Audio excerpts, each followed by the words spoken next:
and welcome back to another video here on my channel. My name is Sim, and in today's video I'm going to break down how you can skip the UK hotel quarantine whenever you are coming back from a red list country. My example is going to focus around South Africa because that is the red list country that I am visiting, but all the tips will apply to any red list country. It doesn't really matter if you're coming from South Africa or anywhere else, so you will still be able to use this method to skip the hotel quarantine. Before we go on, let's just quickly backtrack and discuss what the UK red list is. Currently, the UK has a traffic light system in place for countries that you're allowed to visit. So they have red, amber and green countries. All the green countries are seen as low risk countries to travel to, so you don't have to quarantine or anything when you visit those countries. Historically, with the amber list countries, you were still allowed to go there,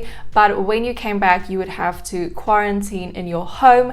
But then the rules changed, and if you were already vaccinated, you wouldn't have to quarantine at all. Now, with the red list countries, even if you are vaccinated, if you come back to the UK from a red list country, you will have to stay in a hotel managed quarantine, and this will be for 11 nights that you have to stay there. At the time of filming this video, there are some updates in the works, so the travel system is going to change from the 3 tiers to only have 2 tiers, so it will just be the green list and the red list. Therefore, the amber category is going to be removed, but these rules will only be in place from the 4th of October. So before that, the 3-tier system will still apply. Unfortunately, at this point, it doesn't sound like South Africa is going to be removed from the red list. I have really tried to stay positive about it, but in the recent update, they did announce that some countries were going to be removed from the red list, but South Africa wasn't one of them. When the system changes to the 2 tiers,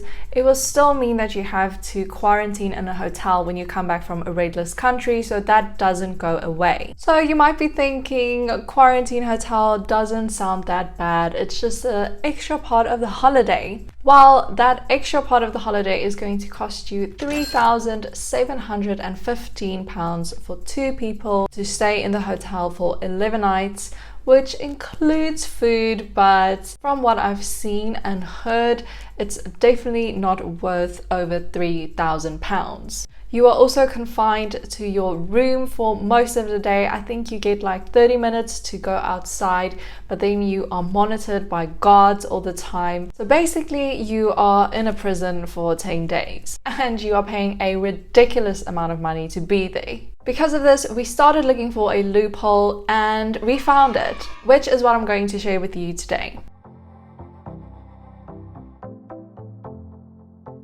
There is some planning involved with the loophole, but it's going to save you so much money, which definitely makes it worth it. Also, with this loophole, you will actually feel like it's an extension of your holiday and you won't be trapped in a hotel prison somewhere. First step is to find a country that is on the UK green list and that also allows South Africans to come into the country without quarantining, or if you're coming from another country, just replace South Africa with that country. So because that country is on the UK green list, it means that you won't have to stay in the quarantine hotel when you come back from that country, and you will just need to stay in that country for 11 nights. To manually go through all that information and find a country that will actually fit the loophole might take quite some time, but luckily there is already a website that you can use to do this for you. The website is called Sherpa, and I will link it down below in the description. They have created a page on their website with a map that breaks down all the restrictions, and you can add filters to the map to say what nationality or passport you have, which country you are traveling from, which country you want to go to,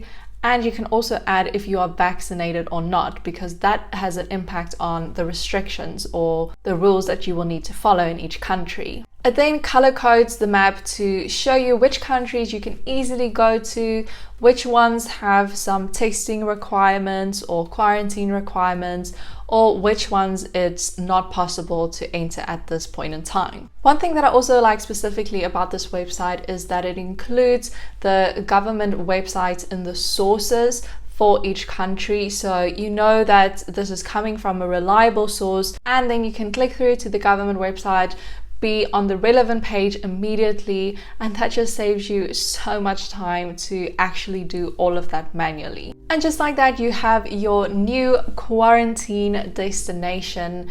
Of course, it still means that you won't be able to go directly back to your home in the UK, but you can actually still fly to the UK first. In our case, we've had our flights for South Africa booked since 2020. So if we wanted to change those flights now to go back to another destination, we might have to pay an additional amount to change it. Luckily, you are still allowed to fly in from South Africa to the UK. And because you won't be leaving the airport in the UK, you won't have to do extra quarantining or testing. Once you've disembarked from your flight from South Africa, you can just head over to the terminal to catch the next flight to your next destination. That means you don't have to worry about changing your South African tickets. That might be return flights that have already been booked. Depending on which country you decided to go to, it might also be cheaper to rather fly from the UK to the next destination than South Africa,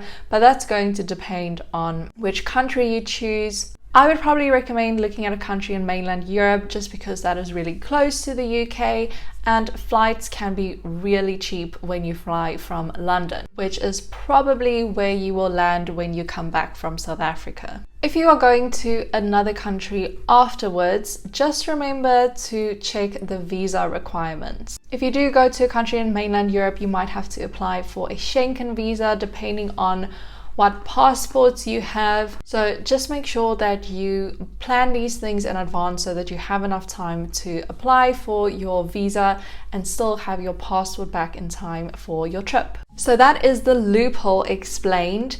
In our specific case, we are going to fly back from South Africa and land at London Heathrow. And then the countries that we are currently looking at are either Switzerland, Germany, Austria, or Finland. So there's actually quite a few countries that are possibilities. And frankly, all of those sound amazing, and I would be excited to go to any of those. Way more excited than I would be to go stay in a quarantine hotel. We are going to stay in Airbnbs because we want to have space to also work, because we won't actually be taking leave during this time. We are just going to work remotely as we have been doing for most of the time anyway, and then we will do some exploring in the evenings or over the weekend. Then after we have been there for 11 nights, we will just book our flights back to Scotland. So with the extra flights that we need to book, the Schengen visa that I need to apply for, the accommodation for 11 nights, food, and some extra money to go out, we will still be saving £1,000 to £1,500, and we will actually get to explore a new country for the money that we are paying. So I would definitely recommend looking into this option for anyone that is in a similar situation. I'll also be vlogging that trip, so if you want to join for that adventure, make sure you subscribe down below. I also hope this video was informative and will hopefully help you save some money. If you are traveling, remember to stay safe and also double check the rules and requirements for that country. Things are constantly changing, so make sure you are up to date with everything, because you don't want to be in a situation where you arrive in a country and they don't actually want to let you in. I hope you enjoyed the video, and if you did, I would really appreciate it if you could give it a like down below, and then I'll see you again in my next video.